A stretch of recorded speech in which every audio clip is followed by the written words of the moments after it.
The old man lived with his son, his daughter-in-law, and his 7-year-old grandson. It had gotten a little harder for him to see. It had gotten a lot harder for him to hear, and his hand shook, sometimes so much he couldn't keep the soup on the spoon. It had gotten to where often between the bowl and his mouth, the soup ended up on him and the table, and, well, his son thought it was just disgusting to eat with the old man. And so one day it got to be more than he could stand, and so he asked his father to get up, and he took the bowl and he took the old man's chair and he pulled it into the kitchen and said, "Eat in here, old man." And so the old man did.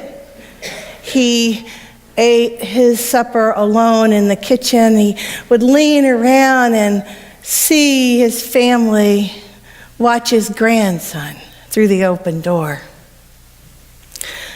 But the shaking got a little worse, and he got a little harder of hearing, and his eyesight got a little worse. And one day as he reached for the bowl, it slipped through his hands and hit the floor, and that stoneware bowl just crashed into many pieces.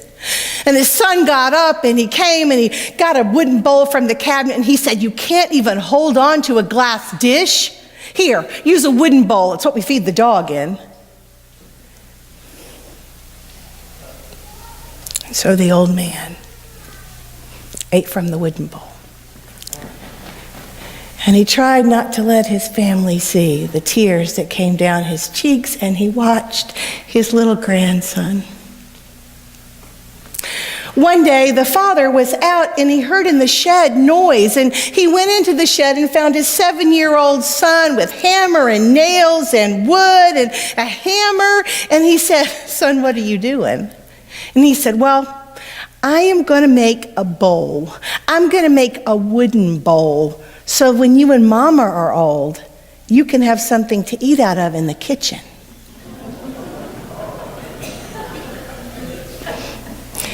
That's not exactly the golden rule. The sort of don't treat me the way I treated others. Although it's often our prayer. We know the golden rule, right? Do unto others as you would have them do unto you. And Mary told us this comes right after Jesus' Sermon on the Mount, where Jesus is literally saying, hey, you know this kingdom of God that's here right now on earth, this kingdom, it's turning the world upside down. All the have-nots, all the ones we don't talk to, all the ones we don't help, all the ones that are just sort of in the corners, well, those are God's favorite. Those are the ones God's going to say, come on right here with me. It's sort of an upside-down way because that's the way God sees the world, through eyes of compassion, through eyes of caring for the other people. And, well, that's what Jesus was taught as a good Jew. He knew the writings in Leviticus. He knew the laws of Moses. Leviticus 19:8 says, love your neighbor as yourself. That law of Moses was what he had been taught. Pastor Marisa told us this morning about Hillel, Rabbi Hillel. He was a contemporary of Jesus. And one day he was in the market where a lot of people gathered there to talk. Sort of like in Harvard Square, people have those boxes they stand up on. And a pagan came up to Rabbi Hillel and he said to him, well, go ahead, tell me all the teachings of Judaism. Try it in just a short time and, I don't know, stand on one foot. And all the people drew close to see what Rabbi Hillel would do. And I think he smiled. And he raised his foot and he said, do not do to others that which is hateful to you. That is the whole of the Torah. Everything else is commentary. And so Jesus would have heard that story already. And he knew He knew that living Leviticus, living the rules of loving your neighbor as yourself were the way to go, but he also knew that we had gotten used to that law, like we sometimes do, so used to that law that we didn't pay much attention to it anymore. And so he was saying to the people, hey, look, don't think of it, don't say it. Let me see you live it. Let me see you feel it. Let's bring it to life. Let's put it to use right here with all of the people around us. Jesus is not saying give up the law. He's saying don't let the law get in the way of love and compassion. That's what he's still saying. That's what we heard in Matthew today. Brendan Schultz is a man on a TED Talk. Do you ever watch the TED Talk channel? Oh, you are missing such good stuff. Turn on the TED Talk channel. There's all kinds of great stuff on there, and he has this whole thing where he's talking about the golden rule, and he says, well, the golden rule is good, but he thinks what's better is what he calls the platinum rule. I don't know, maybe they didn't have platinum when Jesus was around. The platinum rule. And here it is.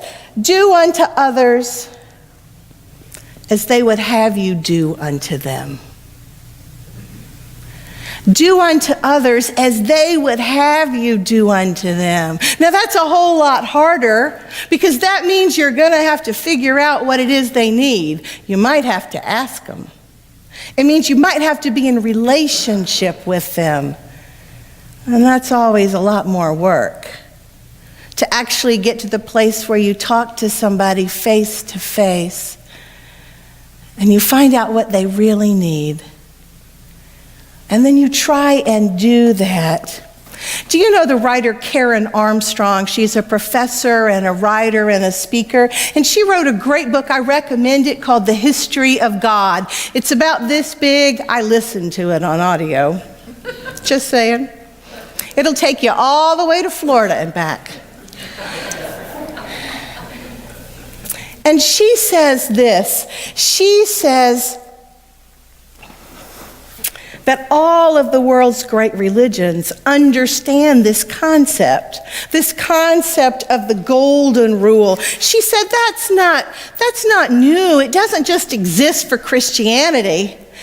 I have some handouts with some of the other religions. I'll put them up front in case you want one. She says, like, for instance, Hinduism and the Baha'i faith, Confucianism, Taoism, Christianity, Aboriginal spirituality, Zoroastrianism, Jainism, Judaism, Islam. They all have in their teachings, and central to their teachings, something like the golden rule. But she says, so what do we do with this golden rule? How do we act on it? And that's what really Jesus was saying in Matthew. Now what do we do? I think Jesus is always saying, now what? Karen Armstrong says, the golden rule is something that we can use to unite the world, to heal the world, to bring peace to the entire world. I mean, if we all know it, if it's all part of all of our systems, then how can we use it? And so she's been working for many, many years with a group from the UN. It's called the UN Charter for Compassion. Have you heard of it? I'd like to just read you, if I could, what it says. We believe that a compassionate world is a peaceful world. We believe that a compassionate world is possible when every man, woman, child, human treats others as they wish to be treated, with dignity, with respect, with equity. We believe that all human beings are born with the capacity for compassion, and that it must be cultivated for human beings to survive and to thrive. We know that we can collectively overcome the challenges we face as a global community. To that end, we support and we work together to achieve 17 sustainable goals of the United Nations. And there's 17 of them, but you'll know what they are, but you could guess most of them because, well, they're really things you want too. Clean water, enough food, to be treated as dignity, work, peace, a sense of purpose in the world, an end to poverty.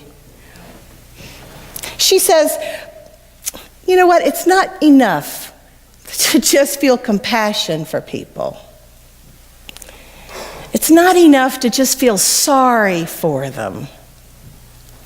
You can't understand compassion if you're just going to think about it. You have to act. You have to do compassion. And she goes one step further than that. She says we even have to challenge anytime we hear someone disdaining others, not speaking from a place of compassion. She says it doesn't matter if they're your spiritual leaders, your political leaders, or captains of industry. She said for us to be people of compassion and the golden rule, we have to stand up and say, no, that is not the way we speak from compassion. Because we're going to treat everybody as though we can imagine what it's like for them and what they need. Or the platinum rule, we are going to ask them what they need. And then we're going to stand with them. And she says, well, that can change the world. Just doing that can change the whole world. And that's essentially what Jesus was saying in Matthew. You want to know how to change the world? Do unto others as you would have them do unto you. It's the teaching from Leviticus. It's the teaching from Matthew. When I first came here, the Women's Benevolent Society gave me this beautiful picture for my office. It's from Norman Rockwell. It says, do unto others what you would have them do unto you. But when you look up the title for the piece of art, it's called The Golden Rule. Do unto others as you would have them do unto you. I love this, and I was really glad to have it because I always wanted to be a painter, an artist. And I always thought, well, how could you really paint the Bible? How could you really paint what was really important? How could you stand on one foot and say everything that someone needed to hear to live as Jesus taught? Well, I think you paint this because I think this is the gospel. That's what Jesus believed. The golden rule is not something in your head. It's what you do in your life. Amen.